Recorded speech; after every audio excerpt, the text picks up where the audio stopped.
Welcome to Strip Cover Lit, where we squeeze the bigger picture out of literature. I'm Adrian Ford, and we are here for another Writer's Quote video. This will be the 30th Writer's Quote video in the series. Look,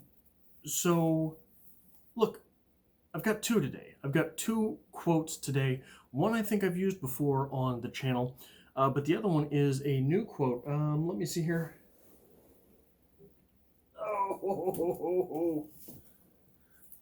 From the author of Lincoln's Melancholy, which I have quoted many times on the channel, namely in my series for Lincoln in the Bardo.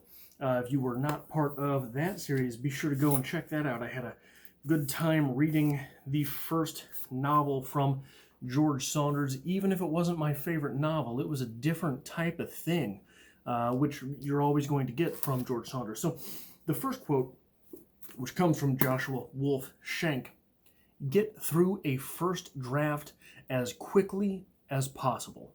The next quote comes from Ernest Hemingway along the same lines: "The first draft of everything is shit."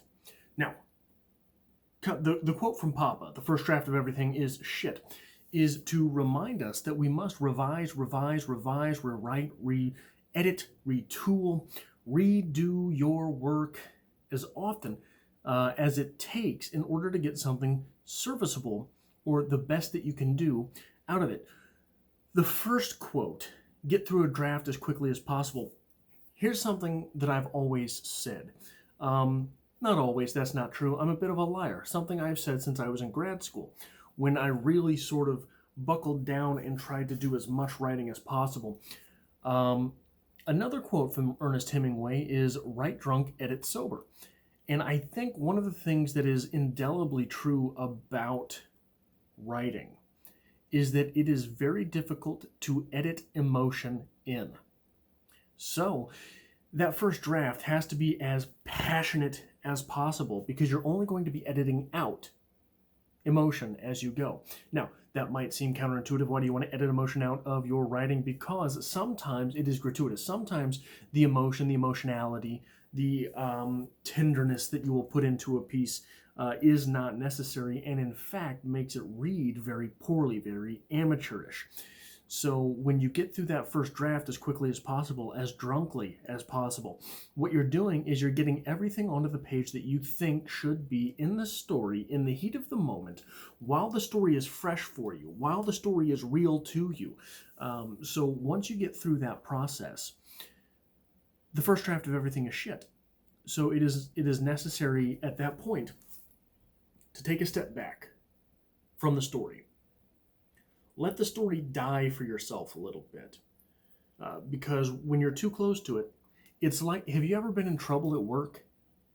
So one thing that happens in the retail realm a lot is some customer comes in and they start yelling and screaming about something, and it's really not your fault. It really isn't. You were there at the point when Crazy Cat Lady came in. That's not your fault. Crazy Cat Lady is going to be a crazy lady that happens to have cats whenever she comes in. But if you were at work at the time, that's on your plate now, baby. So what happens is your boss gets that phone call the next day, and you got some splaining to do, Lucy. So you go into the office, and if you're too close to that incident, if, for example, you have to do a clopin, right? You close one night, open the next day, and you open with your boss. And that boss already has the call. "Hey, Adrian, come here real quick. We had a lady say you called her a dumb bitch." And that happened. Certainly, that happened. Yeah, no, you did that. But if you're too close to the story, if you're too close to the time during which that happened, you're going to be emotional when you tell it. Maybe you did call her a dumb bitch. But guess what? She probably deserved it. Now, you're going to leave that out of the story, that you did, in fact, call her a dumb bitch. You're going to leave that out if you're thinking straight. Why? Because when you say it, you're going to get back emotional. You're going to get that anger back in your system. You're going to get a little bit testy. This is completely hypothetical, by the way. Never happened. Has never happened. Never in my life. But what's going to happen is you're too close to the story. So when you tell it, you know what? She smelled like cat piss, okay? Smelled like cat piss all up in my face. Right here, right here. Spitting distance, right? She could have breathed on my ear and made me feel funny, okay? That's what happened, you know? Totally hypothetical, by the way. So if you're too close to that moment, your boss is going to see straight through you. Your boss is going to see straight through you and know, or get the impression that you made this situation bad or worse, that you were the person who instigated the situation. But if you tell it with a calm head, look, this lady came in and she wanted a wine that we don't carry. That's what started everything. She wanted a wine we don't carry. Said she'd bought it here 1,000 times. Well, listen, I've hung those ad tags every week for the past year. We've never had that wine here. I don't know what she was talking about. You just happen to leave out the fact that you called her a dumb bitch, right? You just leave it out. Don't address it. Don't say you didn't do it. But don't disclose that information. That is good storytelling. It's effective storytelling. You're getting to the point that you want to get across. Now, with written storytelling, the right emotions have to appear in this story. The right emotions to make your reader feel what it is that you want to convey. So some emotionality is necessary, is a good thing. But you've got to go back and edit the bad stuff out. So that first draft, you have to write as passionately as possible. You get this idea for a story, and you got to get it down, right? Crazy cat lady chokes to death on steak because she's drunk on red wine, and her cats eat her. Somewhere in the process, you'll find the irony that makes that story worth telling. But you have to get that story out as quick as possible, and then edit the other stuff out, okay? Get through a first draft as quickly as possible, according to Joshua Wolf Shenk. Another reason that's important is because it is easy to completely forget. Now, the point of telling a story will probably change between the time you're pinning it, the time you're keyboarding it, and the time you're scratching through a first copy. That's probably going to change. The point of the story is probably going to change. Little things about those characters are probably going to change.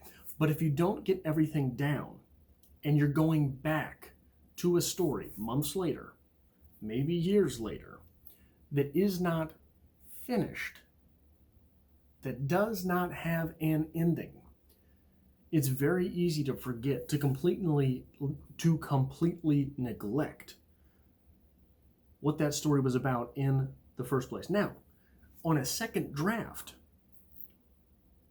you will oftentimes find what the story is actually about.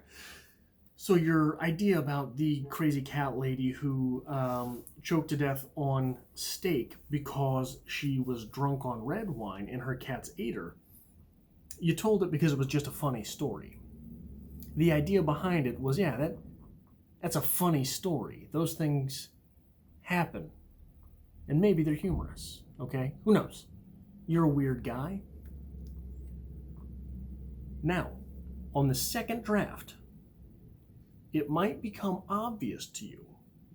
For example, that lady was a crazy cat lady because she couldn't keep a boyfriend because she was a drunkard. So she replaced boyfriends with cats that then ate her, and her perpetual wine problem spiraled completely out of control. So that would be a second draft sort of thing.